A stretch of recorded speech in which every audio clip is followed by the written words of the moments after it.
아수르 군대가 유다에 견고한 모든 성읍을 다 점령했을 때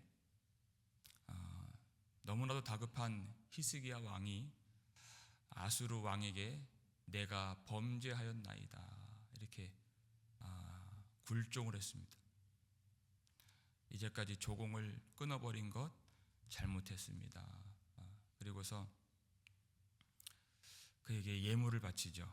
왕궁에 있는 모든 은금과 성전에 있는 모든 금, 성전 문과 기둥에 있는 금까지 다 벗겨서 아수르 왕에게 갖다 바쳤습니다.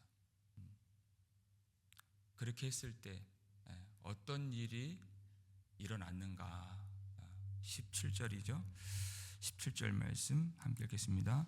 아수르 왕이 다르단과 랍사리스와 랍사게로 하여금 대군을 거느리고 라기스에서부터 예루살렘으로 가서 히스기야 왕을 치게 하매 그들이 예루살렘으로 올라가니라. 그들이 올라가서 윗못 수도 곁 곧 세탁자의 밭에 있는 큰 길에 이르러 서니라. 아수르 왕이 대군을 이끌게 하여서 예루살렘을 치게 했다는 것입니다.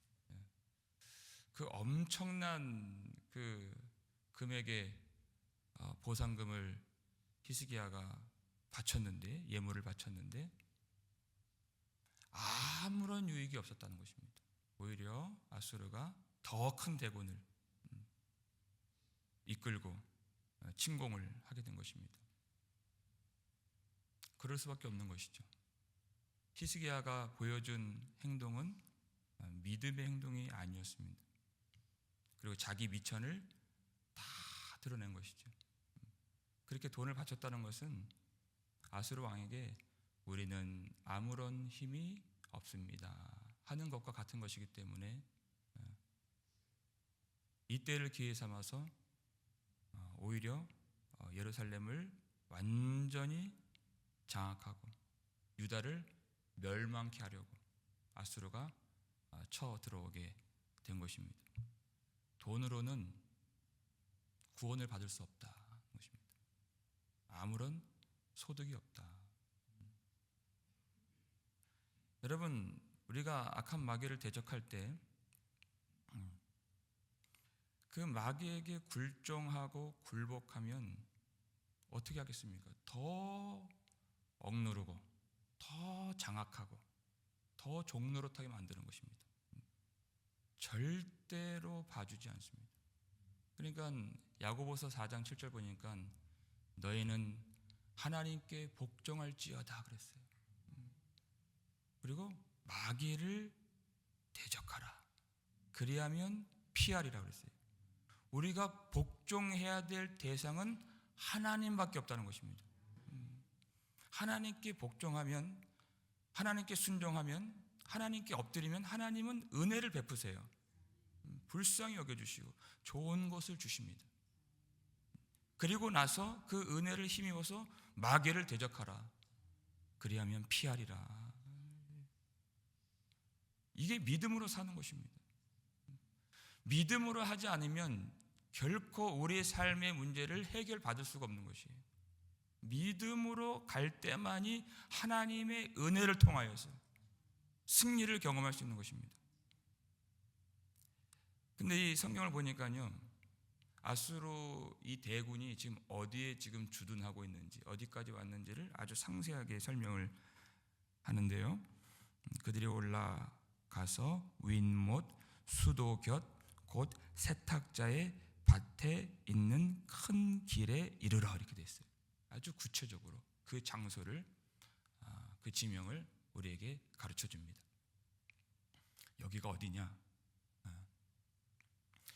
예루살렘에 그 들어가는 그 물줄기가 있는 그 근원지인데, 이사야 7장을 보면 이 장소에서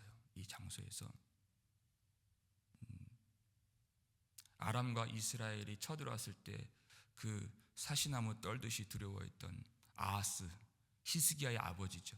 그 아하스 왕에게 하나님이 이사야를 보내서 말씀을 주신 장소예요. 너는 그 연기 나는 두 부직갱이를 두려워하지 말고 낙심하지 말라. 징조를 구하라. 내가 승리를 주리라. 이 말씀을 주신 장소예요. 그런데 아하스가 어떻게 했습니까? 하나님께 징조를 구하지 않고 그 말씀을 받질 않고 아수르를 의지했던 그곳입니다. 하나님의 약속을 버리니까, 그리고 아수르를 의지하니까 어떻게 됐어요? 그 아수르 군대가 여기에 들어오게 되었다라는 것을 보여주는 것이에요. 하나님을 믿지 않고 하나님의 약속이 있던 자리예요. 여기서는 하나님의 말씀을 받았던 자리예요. 근데 그 말씀을 버리고 다른 것들을 의지하니까 그 다른 것이 원수가 되어서 이 자리에 오더라는 것이에요. 우리에게 말씀을 주셨는데 그 약속을 붙들지 않고 말씀대로 우리가 살지 않고 말씀을 의지하지 않으면 이제는 그 자리에 원수가 차지하게 될 것이다. 우리의 마음에 여러분 하나님 말씀이 떠나지 않도록, 그 말씀을 버리지 않도록, 그래서 원수가 주둔하는 곳이 되지 않도록 마음을 지키실 수 있기를, 주의 말씀만 따라가실 수 있기를 주의 이름으로 축원합니다. 이제 그 아수르 대군이 와서 랍사게가 히스기야 왕을 불러요. 그러니까 히스기야가 이제 국내 대신들을 보내죠. 그래서 그 대신들에게 그들을 통해서 히스기야에게 말을 하는 장면이에요. 19절 말씀 읽겠습니다. 랍사게가 그들에게 이르되 너희는 히스기야에게 말하라. 대왕 아수르 왕의 말씀이 내가 의뢰하는 이 의뢰가 무엇이냐, 내가 무엇을 의지하고 있느냐 하는 것이, 뭘 의지하길래 그렇게 대치하고 아수르 왕에게 완전히 굴복하려고 하지 않느냐, 성문을 열지 않느냐 하는 것이, 협박하는 것이죠. 왜 이런 말을 하느냐, 우리가 그 내용을 좀 들여다볼 필요가 있어요. 자, 아수르가 1차 침공을 했습니다. 그리고 나서 다시 2차로 이제 침공을 한 것이, 1차 침공했을 때 이제 히스기야가 예물을 갖다 바쳤죠. 그리고 나서 깨닫게 된 바가 있어요. 예물을 다 갖다 바쳤는데도 아무런 유익이 없었어요. 왜냐하면 그보다 이 전보다 더 흉악한 상황이 되었기 때문에. 그걸 봤죠. 아무 소용없구나. 사람을 의지하는 것은 아무런 유익이 없는 것이구나. 물론 알고 있었지만, 급박해서 그렇게 했지만 이제 더 그것을 깨닫게 되었다는 것입니다. 그래서 우리가 역대하 말씀을 보면은 그 내용이 잘 나와 있어요. 히스기야가 이런 한 번의 실패를 통해서 얼마나 믿음으로 더 그가 하나님을 의지하게 되었는가가 잘 나타나 있습니다. 그 중에서 역대하 32장 7절 말씀을 보시면 읽겠습니다. 너희는 마음을 강하게 하며 담대히 하고 아수르 왕과 그를 따르는 온 무리로 말미암아 두려워하지 말며 놀라지 말라. 우리와 함께 하시는 이가 그와 함께 하시는 자보다 크니. 아멘. 히스기야가 이 백성들을 다 불러놓고 이렇게 권면하고 믿음을 세워주는 말을 하는 내용입니다. 그들과 함께하는, 아수르와 함께하는 우상은 아무것도 아니라는 것이에요. 우리와 함께하시는 전능하신 하나님은 그들과 함께하는 이보다 더 크시다. 두려워하지 말라. 마음을 강하게 하며 담대히 하라. 믿음을 가지라는 것이에요. 여러분, 이것이 믿음의 사람이에요. 믿음 좋은 사람이 믿음 약해질 때가 있다고 그랬어요. 그러나 믿음의 사람은 그 실패를 통해서 다시금 하나님을 더 의지하고 믿음을 부여잡는, 그래서 하나님께로 더 가까이 가는 사람이 되는 것입니다. 결코 그 실패가 그를 망하게 하지 못하고, 그는 하나님 안에 있기 때문에 그것을 통해서 또 하나님을 알게 되고 그 연약한 믿음이 더 굳건하게 되는 계기로 하나님이 삼으신다. 모든 것이 합력하여 선을 이루느니라. 바로 그것이. 그러니까 이 랍사게가 내가 의뢰하는 이 의뢰가 무엇이냐라고 그 믿음을 조롱한 것입니다. 뭘 믿고 있느냐? 그 믿음을 조롱한 그 근거가 있어요. 우리 20절 말씀인데요. 20절 함께 읽겠습니다. 내가 싸울 만한 계교와 용력이 있다고 한다마는 이는 입에 붙은 말뿐이라 내가 이제 누구를 의뢰하고 나를 반역하였느냐 그랬어요. 내가 싸울 만한 계교와 용력이 있다고 한다마는 이는 입에 붙은 말뿐이라. 여기서 용력이라고 하는 것은 군사력을 말하는 것입니다. 내가 싸울 만한 힘이 있느냐? 힘이 있다고 하지만, 군사력이 있다고 하지만, 군대가 있다고 하지만 그건 말뿐이지 실상이 아니지 않느냐. 우리가 여기까지 견고한 성을 다 물리치고 오질 않았느냐. 이게 사실 아니냐. 사실 히스기야는 이 아수르를 물리적으로 봤을 때 싸울 수 있을 만한, 대적할 만한 그런 힘이 없었습니다. 군사력이 없었어요. 그러니까 그걸 가지고, 그 현상을 가지고, 그 겉모습을 가지고 조롱하는 거예요. 23절에도 그 내용이죠. 청하건대 이제 너는 내 주 아수르 왕과 내기하라. 내가 만일 말을 탈 사람을 낼 수 있다면 나는 내게 말 2,000마리를 주리라. 말 탈 사람이라도 있다면 우리가 말을 주겠다. 2,000마리를 주겠다. 근데 말 탈 사람이 없지 않느냐. 그러면서 조롱하는 것이. 여러분, 우리가 낙심을 한다, 우리가 절망에 빠진다는 것은 바로 이러한 믿음을 조롱하는 이 원수의 말을 우리가 수긍하는 것입니다. 적극적으로 그걸 받아들이는 것이에요. 그리고 우리와 함께 하시는 하나님을 보지 못하는 것입니다. 하나님의 말씀을 듣지 못하는 것입니다. 이게 낙심인 것입니다. 하나님의 말씀은 안 들리고 원수의 말은 잘 들리고, 그러니까 낙심이 오고 두려움이 오는 것입니다. 지금 나와 함께 하시는, 이 자리에 계시는, 우리 속에 계시는 그 하나님을 보지 못하는 것, 그게 낙심의 원인이죠. 겉으로 볼 때는 군사력이 없어요. 그러나 그것은 그렇게 중요하지 않습니다. 이스라엘의 역사를 보면 우리가 알 수 있어요. 그 사람의 수는 그렇게 중요한 것이 아니다. 기드온 전쟁을 보세요. 너와 함께 있는 자가 너무 많다. 너무 많아서 내가 너희를 도와줄 수가 없다. 이렇게 하나님 말씀하세요. 집에 돌려보내라. 그러니까 300명만 남겨놓고, 대구는 지금 14만 5천만 명인데, 그래야 내가 너희를 도와줄 수 있다. 그래야 이 전쟁의 승리를 여호와가 주셨다라고 말하지, 사람이 많으면 우리가 이겼다라고 말하지 않겠느냐. 하나님께만 영광이 돌려지도록. 그러니까 사람의 숫자는 아무것도 아니다. 그러니까 우리는 모든 현상을 보는 두 가지 눈이 있어요. 육신의 눈이냐, 믿음의 눈이냐.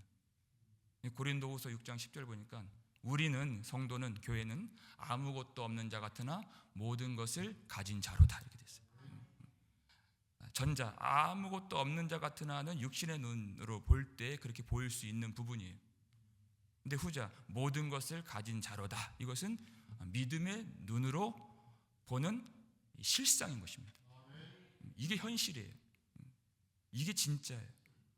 왜냐하면 만물보다 크신 하나님이 우리 속에 계시기 때문에 그런 것이에요.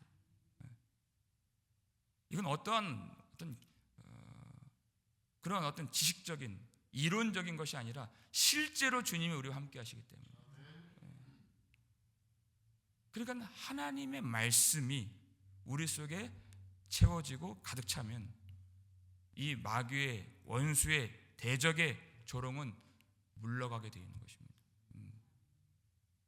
사실이 아니에요. 근데 이 싸움이 어려운 이유는 뭐냐면 이 믿음의 싸움이 어렵고 우리가 분별력을 구해야 될 이유가 뭐냐? 대적의 말 중에 맞는 말이 있기 때문에 그렇습니다. 일리가 있는 말이 있고 말씀을 인용하고 맞는 게 있어요. 21절이 그렇죠. 21절 말씀 함께 읽겠습니다. 이제 내가 너를 위하여 저 상황 갈 때 지팡이 애굽을 의뢰하도다. 사람이 그것을 의지하면 그의 손에 찔려 들어갈지라. 애굽의 왕 바로는 그에게 의뢰하는 모든 자에게 이와 같으니라. 히스기야가 1차 침공 때 실패했던 이유 중에 하나가 뭐냐면 애굽을 의지했다는 것입니다. 그게 아주 패착이었죠. 잘못된 그런 방법이었습니다. 저 상황 갈 때 지팡이 애굽을 의뢰하도다. 그것은 이사야도 비난했던, 책망했던 동일한 내용이었습니다.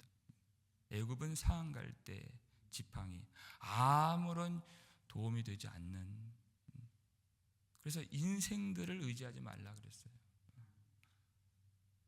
그건 맞는 말이에요. 그런데 그렇게 여러분 원수의 말 중에는 일리가 있는 것들이 있어요. 근데 그 결과가, 그 끝이 뭐냐? 믿음을 버리게 하는 말이다 하는 것이. 그 중간중간 이단들 말 보세요. 중간중간 맞는 말이 있다니까요. 근데 이 단이라고 하는 것 자체가 그 끝이 다르다. 끝이 다르고 그 결말이 다르고 가고자 하는 그 길이 다른 것이에요. 그러면서 어떻게 얘기를 하느냐? 22절 말씀 함께 읽겠습니다. 너희가 내게 이르기를 우리는 우리 하나님 여호와를 의뢰하노라 하리라마는 히스기야가 그들의 산당들과 제단을 제거하고 유다와 예루살렘 사람에게 명령하기를 예루살렘 이 제단 앞에서만 예배하라 하지 아니하였느냐 하셨나니. 자, 이 말이 무슨 말이냐? 히스기야가 산당을 제거했죠. 철저하게 종교 개혁을 단행했죠. 그것은 여호와 하나님 앞에서 아주 순전한 정직한 일이었습니다. 그런데 이 랍사게가 그것을 비난하는 것이에요.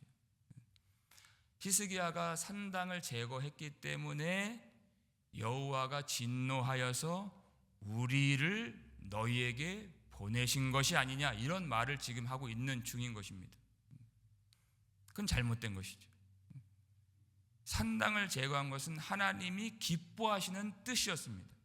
그걸 순종한 것이었어요. 바르게 한 것입니다. 그걸로 하나님이 진노하실 일은 전혀 없는 것이에요. 그러니까 이 원수는요, 어느 결정적인 순간에 이사야 5장 20절 말씀처럼 악을 선하다 하고 선을 악하다 하고 흑암으로 광명을 삼으며 광명으로 흑암을 삼는 자는 화 있을진저 그랬어요.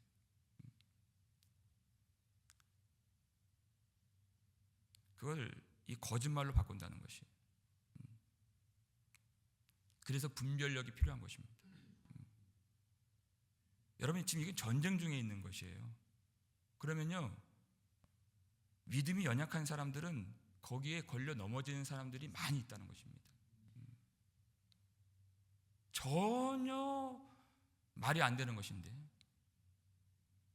근데 전쟁할 때 그러잖아요. 뭐 엉터리 같은 그 가짜 뉴스 같은 것도 다 사람들이 받아들이는 거예요. 그러면서 25절 함께 읽겠습니다. 내가 어찌 여호와의 뜻이 아니고야 이제 이곳을 멸하러 올라왔겠느냐. 여호와께서 전에 내게 이르시기를 이 땅으로 올라와서 쳐서 멸하라 하셨느니라 하는지라 하는 것이에요. 여호와의 뜻이 아니고야 이제 이곳을 멸하러 올라왔겠느냐. 여호와의 뜻대로 여호와가 보내셔서 우리가 너희를 치러 온 것이 아니냐 하는 것이에요. 여호와 하나님의 뜻을 운운하고 있다는 것이 굉장히 아이러니한 장면이죠. 여러분, 불신자들도 하나님의 뜻을 운운할 때가 있어요. 나는 믿는 사람이고 이 친구는 안 믿는 사람인데 오히려 이 친구가 하나님의 뜻이 아니냐 이렇게 할 때가 있는 거예요. 내가 이렇게 고난당하고 실패하고 망한 것은 하나님의 뜻 아니겠냐 하면서 자기는 믿지 않잖아요. 조롱하듯이 그렇게 얘기할 때가 있어요. 그게 참 말이 안 되는 것이 뭐냐면 하나님의 진노와 심판은 믿지 않는 자들에게 있는 거예요. 그런데 그들이 하나님의 뜻을 운운하면서 그렇게 말한다는 것은 너무나도 말이 맞지 않는 것이죠. 모순적인 것이죠. 근데 여기 결정적인 오류가 있습니다. 그 말에. 근데 그 속에 맞는 것도 있어요. 맞는 것은 하나님이 아수르 군대를 보내셨다. 그 맞는 거예요. 맞아요. 왜? 모든 주권은 여호와 하나님께 있기 때문에 그렇습니다. 1차 침공 때 하나님이 아수르를 보내셨습니다. 아수르를 보내셔서 북이스라엘을 망하게 하셨죠. 그리고 유다에게도 보내셨어요. 왜? 애굽을 의지했기 때문에 그걸 보내신 거예요. 그리고 2차 침공도 하나님이 보내신 것이에요. 왜? 믿음의 방법을 하지 않고 성전에 있는 금까지 다 벗겨서 갖다 바치는 믿음 없는 그런 일을 하나님이 징계하시기 위해서. 여러분, 징계는 망하라고 하시는 것이 아닙니다. 히브리서 12장 6절 말씀에 주께서 그가 사랑하시는 자를 징계하고 그가 받아들이시는 아들마다 채찍질 하심이라 그랬어요. 사랑하는 아들이기 때문에 아버지가 그 아들을 사람 만들려고, 인간 만들려고, 아들로 만들려고 하는 게 징계인 것이에요. 징계가 없으면 아들이 아닌 것입니다. 사생자라고 했습니다. 아무 관계가 없는 것이에요. 이웃집 아들을 혼내키겠습니까? 그런 일은 없는 거예요. 내 아들이니까 징계하는 것입니다. 근데 그 목적이 랍사게가 말한 대로 멸하라고 아수르를 보내신 것이 아니라 반대예요. 유다를 아들로 만드시기 위해서. 그들 아들 스스로가 회개를 못하니까, 아들 스스로는 믿음을 온전하게 할 수 없기 때문에 믿음을 세워주시기 위해서 하나님이 아수르를 도구로 사용하셨어요. 그들의 멸망이 아니라 그들의 세움과 회복과 회개와 믿음을 위해서 하나님이 그들을 보내주신 것입니다. 죽음이 아닙니다. 생명을 위해서 보내주신 것입니다. 여러분, 우리에게 왜 질병을 주셨습니까? 왜 가난을 주시고 인생의 역경과 풍파와 난관과 시험과 눈물과 시련을 주십니까? 죽이려고 주신 것이 아닙니다. 하나님의 아들같이 살라고, 하나님의 자녀로 만드시려고, 예수의 성품으로 다듬어 주시고 빚어 주시려고 우리를 그 길로, 사망의 음침한 골짜기로 보내실 때 우리 홀로 가게 하지 아니하시고 주께서 나와 함께 하심이라. 그 은혜를 누리게 하시는 것입니다. 우리를 살리시기 위해서. 여러분, 이 믿음을 버리지 마시기를 주의 이름으로 축원합니다. 여러분, 악한 마귀가, 대적이 우리를 이렇게 믿음을 조롱해요. 근데 그 속에 일리 있는 것들이 있고 혹하는 것들이 많이 있어요. 그러나 여러분, 히스기야가 말한 것처럼 마음을 강하고 담대히 하여서 하나님을 믿어야 됩니다. 하나님 말씀을 붙잡아야 됩니다. 여러분, 우리는 아주 치열한 맹렬한 영적인 전쟁 가운데 있어요. 하나님이 반드시 우리를 도우실 것과 하나님이 지금 여기 계시는 것과 하나님이 우리를 반드시 구원하실 것을 믿으시길 바랍니다. 하나님께로부터 난 자들이 세상을 이기느니라 그랬어요. 세상을 이기는 승리는 이것이니 우리의 믿음이니라. 여러분, 이 믿음이 우리를 소망으로 이끌어 줄 믿습니다. 오늘도 예수 그리스도를 바라보면서 우리 모든 영적 전쟁에서 능히 승리하여 우리 하나님께 영광을 돌리고 우리 모든 인생의 어려운 가운데에서 끝까지 하나님을 신뢰함으로 하나님만 의지함으로 하나님 주시는 은혜가 넘치고 하나님이 우리를 승리의 자리, 영광의 자리로 인도해 주시는 놀라운 복스러운 영광스러운 주님의 백성들 되시기를 주님의 이름으로 축원합니다.